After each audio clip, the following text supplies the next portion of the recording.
Ever feel like your weight loss efforts are going nowhere fast? Maybe it's your adrenals, two walnut-sized glands on top of your kidneys that don't work right when you're stressed. Do I know what my adrenal glands are? No, I don't. But that's why I'm here, to learn. First off, let's just talk about what the adrenals are so everybody, the more fatigued and exhausted your adrenals are, the less capable you're going to be able to regulate your body. And one of the things that we regulate is our weight and our body fat. Regulating our weight is key to good health, and that's the focus here at the Personal Training Institute in Greenvale.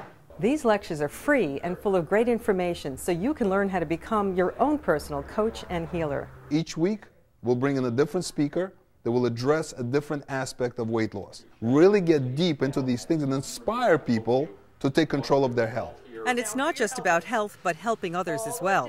Alex Labarsky says his organization, Health Media, will donate $1 to charity for every pound of fat lost by the people who attend these talks. It's called the Million Pound Challenge. We want to help Long Island lose 1 million pounds of ugly, health-destroying fat. Getting into shape while helping others in need, it works for Jackie Errico. It has been fabulous, and I have called friends, I have called many of my friends and said, you have to change your plans and get down here. In Greenvale, I'm Mary Musi, News 12 Long Island.